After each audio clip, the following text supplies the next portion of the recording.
Olá, esse é o Por Volta dos 30, um espaço para a gente poder falar um pouco mais sobre todas as questões que acontecem nessa fase da vida.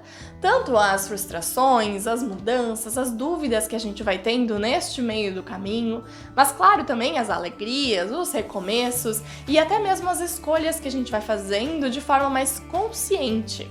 Eu sou psicóloga. Mas neste momento estou falando de um lado mais humano, que também está passando por essas coisas e repensando a vida por volta dos 30. Seja bem-vindo, a gente vai poder conversar um pouco mais, de forma até mais tranquila. Pega o teu shima, ou enfim, o que tu estiver fazendo aí, e vamos refletindo um pouco mais sobre esses momentos, sobre tudo que tá acontecendo aí dentro. Espero que seja bem útil para ti, que a gente possa passar um tempo juntas, conversando sobre todas essas inquietações que a gente está vivendo.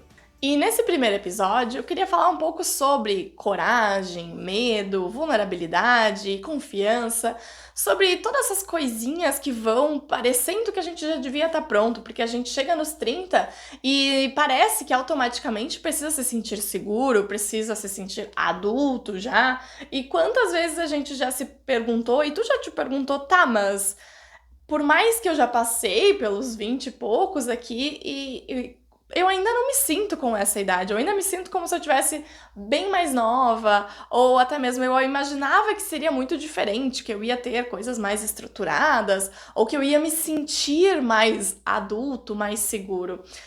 E, obviamente, nesse período a gente acaba tendo mais consciência para agir, não só no impulso, mas para pensar um pouco mais. Mas isso não quer dizer que a gente acaba se sentindo super mais corajoso e sem medo para lidar com a vida.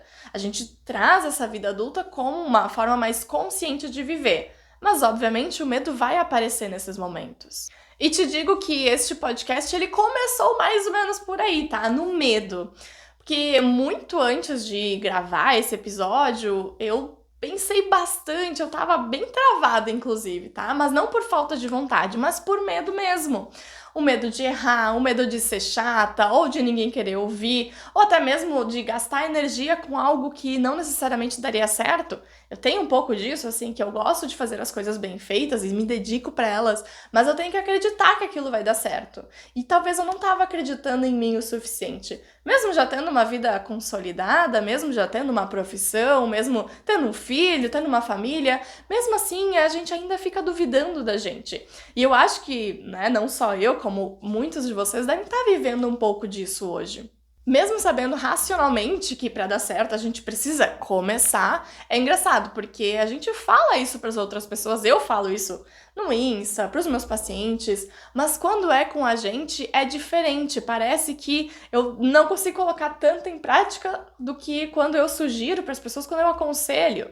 E começou então essa ideia do podcast sair um pouco mais só do mundo da minha cabeça para realmente acontecer de verdade, quando eu tava conversando com uma amiga sobre esses meus medos e inquietações que eu tava sentindo.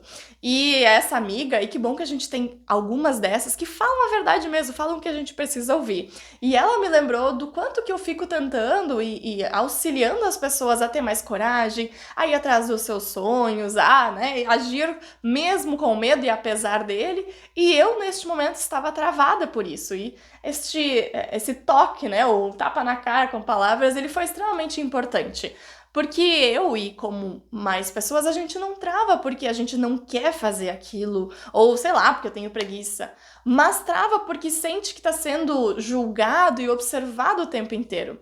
Hoje existem 1000 formas de ser julgado, tudo aparece, tudo vira comparação. E aí, às vezes, antes mesmo de tentar, a gente já tá evitando a vergonha em falhar e falhar publicamente, falhar para outras pessoas, não só para mim. Quantas vezes a gente já pensou, tá, mas se ninguém vê, eu até faço, mas se tem alguém olhando, eu não quero fazer. A gente tem essa questão de mostrar para os outros, de aprovação, de julgamento, isso não é individual e não necessariamente, tá, isso é um problema. A gente vive assim, a gente foi construído, até geneticamente algumas pessoas estão mais predispostas a ficar mais envergonhadas, mais tímidas. Mas isso não quer dizer que a gente vai parar por aí. Só que eu percebi uma coisa, enquanto que estava pensando, escrevendo, ou até mesmo agora gravando para vocês, não é o problema em que a gente quer começar, o problema é que a gente já quer começar fazendo tudo perfeito, tudo ótimo, já sendo interessante, já sendo seguro, já sendo validado, já sendo viralizando, né, como a gente fala. A gente já quer começar sendo bom. E talvez uma das maiores armadilhas da vida adulta seja isso, né? Porque a gente vai acabar olhando como se o que eu estou fazendo hoje já tivesse que ter um resultado final extravagante, enorme, como se qualquer coisinha que eu fosse fazer tem que ser perfeito. E aí a gente vai comparar com outras pessoas, só que a gente não vai comparar o início da pessoa. Eu, quando estou gravando aqui, talvez eu não vá me comparar com alguém que também está começando. Eu provavelmente vou me comparar, vou ouvir, enfim, tentar fazer igual a pessoas que já estão lá na frente.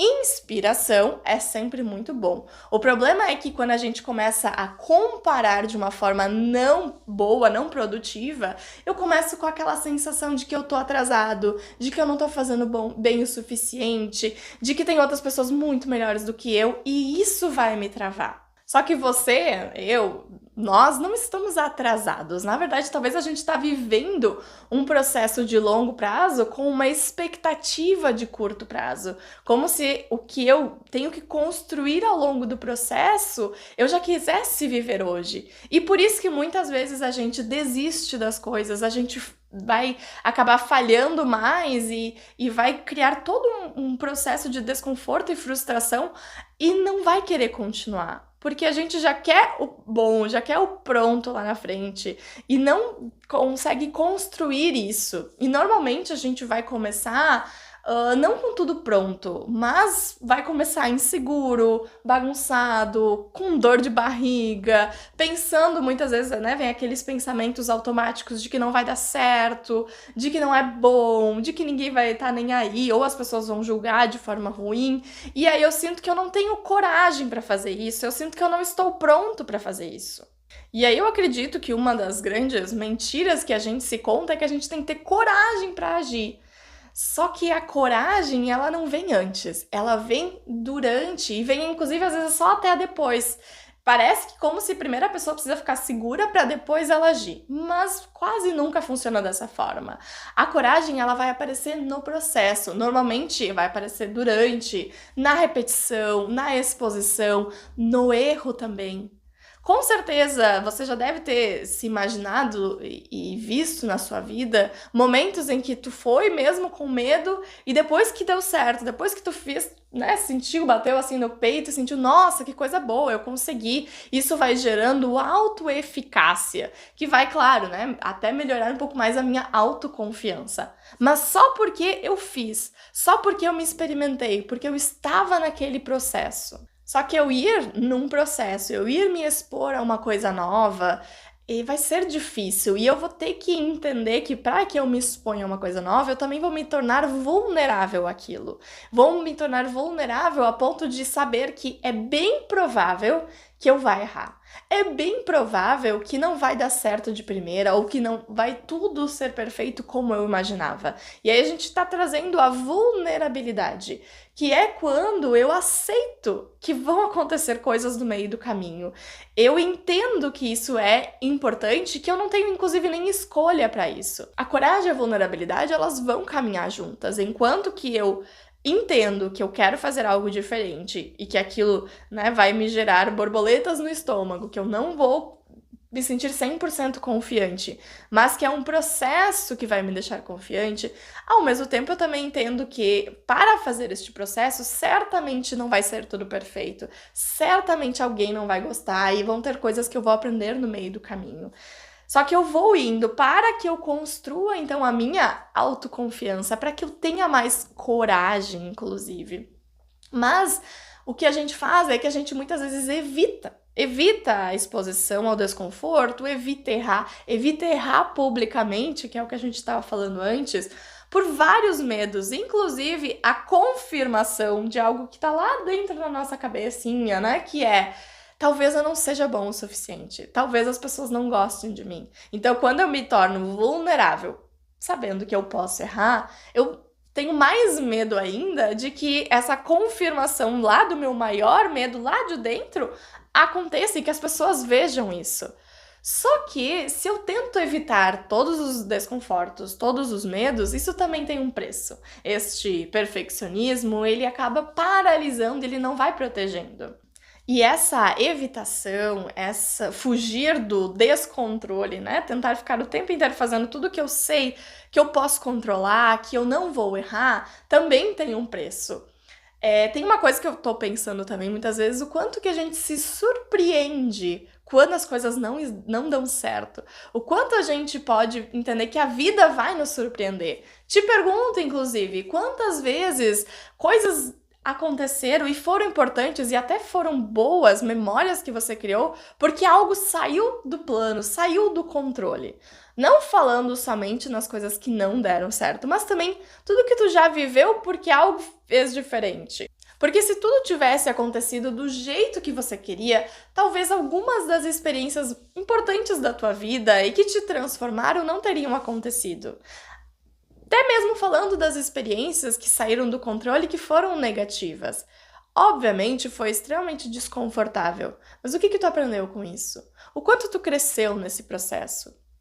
Não precisa repetir o processo para sofrer de novo, né? Não é isso que eu tô falando, mas é aceitar que esse fora do controle, esse diferente do que eu estou acostumado, esse eu não sei se eu vou acertar de primeira, ele pode ser extremamente bom para ti.